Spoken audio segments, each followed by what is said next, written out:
खुदावंद यीशु मसीह के ज़िंदा होने के वाक़ये को पढ़ते हुए अक्सर ज़हनों में ये सवाल उठता है कि जब मरियम मगदलीनी ने खुदावंद को बाग में पहचाना तो खुदावंद ने फ़ौरन उसे कहा कि मुझे मत छूना।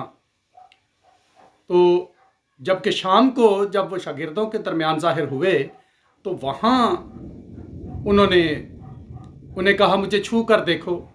तो सवाल पैदा होता है और ये जहनों में आता है सवाल कि इस तरह उन्होंने क्यों किया कि सुबह तो छूने ना दिया अपनी बहुत कीमती शागिर्दा को, लेकिन शाम को आकर सबको कहा बेशक मुझे छू कर देख लो। तो यूहन्ना 20 बाब की 1 से 17 आयात में ये वाक़या लिखा है। तो इस हिस्सा कलाम की तलावत को लफ्ज़ ब लफ्ज़ सुनिएगा, क्योंकि कलाम मुक़द्दस के अल्फाज आपके जहन में होंगे तो ही इसकी तशरीह की गहराई और गहराई को जानना आसान होगा। तो कलाम मुक़द्दस में यूँ दर्ज है, हफ्ते के पहले दिन मरियम मगदलीनी ऐसे तड़के कि अभी अंधेरा ही था कब्र पर आई और पत्थर को कब्र से हटा हुआ देखा।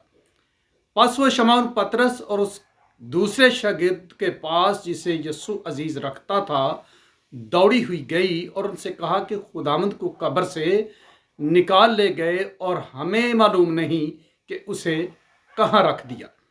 बस पतरस और वो दूसरा शागिर्द निकलकर कब्र की तरफ चले और दोनों साथ साथ दौड़े, मगर वो दूसरा शागिर्द पतरस से आगे बढ़कर कब्र पर पहले पहुंचा। उसने झुककर नजर की और सूती कपड़े पड़े हुए देखे, मगर अंदर ना गया। शमौन पतरस उसके पीछे पीछे पहुंचा और उसने कब्र के अंदर जाकर देखा कि सूती कपड़े पड़े हैं और वो रुमाल जो उसके सर से बंधा हुआ था सूती कपड़ों के साथ नहीं बल्कि लिपटा हुआ एक अलग जगह पड़ा है। इस पर दूसरा शागिर्द भी जो पहले कब्र पर आया था अंदर गया और उसने देखकर यकीन किया, क्योंकि वो अब तक उस नविश्ते को ना जानते थे जिसके मुताबिक उसका मुर्दों में से जी उठना ज़रूर था।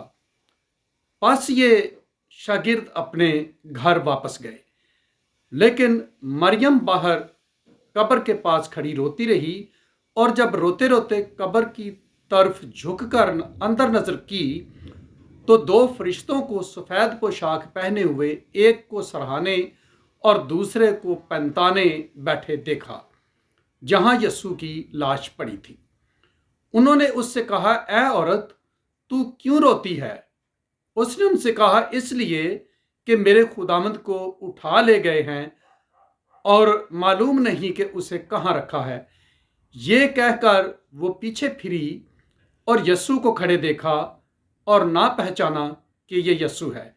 यस्सु ने उससे कहा, ऐ औरत, तू क्यों रोती है? किसको ढूंढती है? उसने बागबान समझकर उससे कहा, मियाँ, अगर तूने उसको यहाँ से उठाया है तो मुझे बता दे कि उसे कहाँ रखा है ताकि मैं उसे ले जाऊं।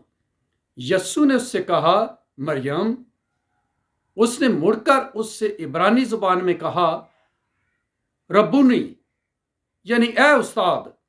यस्सु ने उससे कहा, मुझे ना छू, क्योंकि मैं अब तक बाप के पास ऊपर नहीं गया, लेकिन मेरे भाइयों के पास जाकर उनसे कह कि मैं अपने बाप और तुम्हारे बाप और अपने खुदा और तुम्हारे खुदा के पास ऊपर जाता हूँ। मरियम मगदलीनी ने आकर शागिर्दों को खबर दी कि मैंने खुदावंद को देखा और उसने मुझसे ये बातें कही। इस हिस्सा कलाम में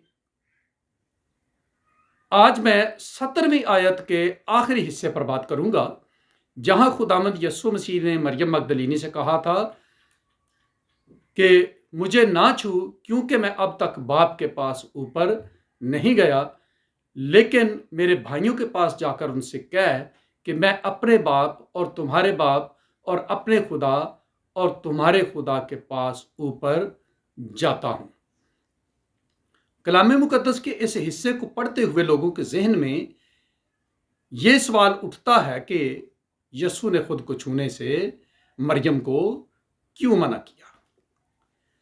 تو جس طرح کہ میں ایک گزشتہ پیغام مسیح کی دوہری قربانی کے عنوان سے بیان کر چکا ہوں کہ خداوند یسوع مسیح اس کفارے کے بکرے کی طرح ہمارے گناہوں کی خاطر قربان ہوئے، جس کی پوری منظر کشی یسایہ 53 باب میں کی گئی تھی، اور صاف کہا گیا تھا کہ اس کی جان گناہ کی قربانی کے لیے گزرانی جائے گی۔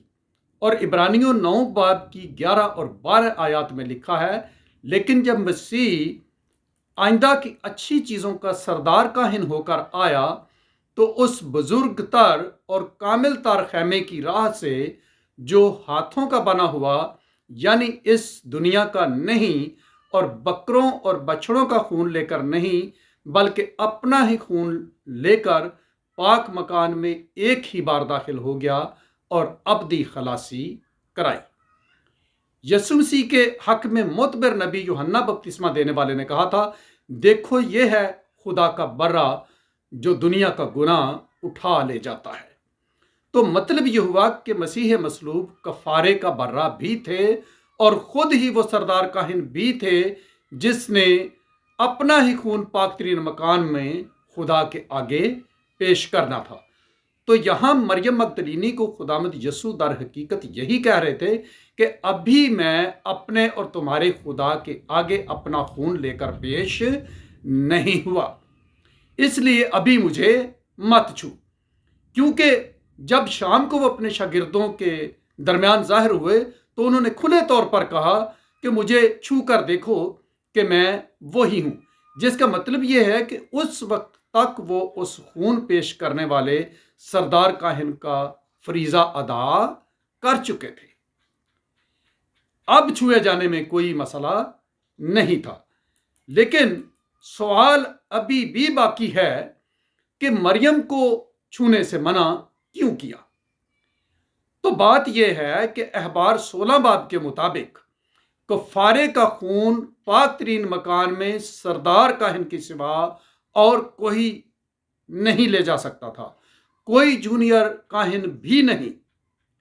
اور یہاں ایسا سردار کاہن کھڑا تھا جو اپنا ہی خون لے کر آسمانی خیمے کے پاک مکان میں جانے والا تھا۔ اگر مریم یسوع مسیح کے بدن کو چھو لیتی تو اس کے چھونے کا اثر سردار کاہن کے بدن کے اندر خون پر پڑتا، لیکن خدا کے دیے ہوئے قانون کے مطابق اس خون کو سردار کاہن کے علاوہ کوئی اور چھو نہیں سکتا تھا۔ ہارون یا اس کے بعد اس کے گھرانے میں سے جو کوئی بھی سردار کاہن ہوتا تھا وہ کفارے کے جانور کا خون ایک پیالے میں پاک ترین مکان کے اندر لے کر جاتا تھا، اس لیے کہ وہ خون کسی دوسرے کا ہوتا تھا۔ لیکن یہاں مسیح کا اپنا خون تھا، وہ کسی پیالے میں نہیں تھا بلکہ مسیح کے اپنے ہی اندر تھا۔ پس مسیح اس وقت سردار کاہن بھی تھے، کفارے کا بکرا یا برہ بھی تھے، اور کفارے کے خون کا پیالہ بھی۔ ہاللیلویہ۔ پس خداوند یسوع نے مریم مگدلینی کو منع کر دیا اور کہا کہ مجھے مت چھونا، میں ابھی کفارے کا خون لے کر باپ کی حضوری میں نہیں گیا۔ یعنی اس وقت وہ کفارے کا خون اٹھائے ہوئے تھے۔ اب رہ گیا یہ سوال کہ صبح منہ اندھیرے تو چھونے سے منع کیا، لیکن شام کو یسوع مسیح خود کہہ رہے تھے کہ مجھے چھو کر دیکھو۔ لوکا 24 باب میں اسی دن کا واقعہ درج ہے کہ یسوع 2 شاگردوں پر اماؤس کے گاؤں کی راہ میں ظاہر ہوئے، اور یہ شام کا وقت تھا۔ وہ دونوں باقی ساتھیوں کو بتانے کے لیے 7 میل کا سفر دوبارہ کر کے یروشلم آئے۔ تو اندازہ کیجئے کہ شام کا کافی وقت گزر چکا تھا۔ پس یوحنا 20 باب کی 19 आयत बताती है, फिर उसी दिन जो हफ्ते का पहला दिन था, हफ्ते का पहला दिन इतवार था, शाम के वक्त जब वहां के दरवाजे जहां शागिर्द थे यहूदियों के डर से बंद थे, यस्सु आकर बीच में खड़ा हुआ और उनसे कहा, तुम्हारी सलामती हो। फिर लूका 24 बाब 36 आयत बताती है, वो ये बातें कर ही रहे थे कि यस्सु आप उनके बीच में आकर खड़ा हुआ। फिर आगे चलकर 39 आयत में कहा, मेरे हाथ और मेरे पांव देखो कि मैं ही हूं, मुझे छूकर देखो, क्योंकि रूह के हड्डी और गोश्त नहीं होती जैसा मुझ में देखते हो। यहां फिर सवाल पैदा होता है कि अब अगर सुबह के वक्त यस्सु कफारे का खून बाप को पेश कर चुके थे, तो सारा दिन क्या प्रॉब्लम थी कि पूरा दिन वो शागिर्दों से मिलने ना आए, सूरज डूबने के बाद ही आए? तो बात यह है कि कफारे की कुर्बानी का खून चढ़ाने के लिए यस्सु को सूरज के तुलू होने का इंतजार था, क्योंकि खुदा ने मुकद्दस मूसा को गिनती 28 बाब की 1 से 8 आयत में हुक्म दिया था, और खुदावन ने मूसा से कहा कि बनी इसराइल से कह कि मेरा चढ़ावा यानी मेरी वो ग़िज़ा जो राहत अंगेज खुशबू की आतशीन कुर्बानी है, तुम याद करके मेरे हुजूर वक्त मुअय्यन पर गुजराना करना। तू उनसे कह दे कि जो आतशीन कुर्बानी तुमको खुदावंद के हुजूर गुजराना है वो ये है कि 2 बेऐब यक साला नर बर्रे हर रोज दायमी सोख्तनी कुर्बानी के लिए चढ़ाया करो, एक बर्रा सुबह और दूसरा बर्रा शाम को चढ़ाना। मतलब ये हासिल हुआ कि खुदावंद यस्सु मसीह अब्दी काहिन को ना सिर्फ अब्दी कफारे की कुर्बानी बाप को पेश करना थी, बल्कि सुबह और शाम की दायमी कुर्बानियों की जगह भी खुद अपनी दायमी कुर्बानी पेश करना थी। बस ना सिर्फ मरियम मगदलीनी कफारे के खून को छू सकती थी, बल्कि वहीं पर सुबह की दायमी सोख्तनी कुर्बानी भी खड़ी थी। काहिन के सिवा उससे भी किसी और का छूना मुमकिन ना था, इसलिए उसे मना कर दिया कि मुझे मत छूना। सुबह को खुदावंद ने कफारे की कुर्बानी और सुबह की दायमी सोख्तनी कुर्बानी दोनों अभी पेश करना थी, और शाम तक भी वो शागिर्दों के करीब इसीलिए ना आए क्योंकि शाम की दायमी सोख्तनी कुर्बानी के तौर पर भी खुद को पेश करना था।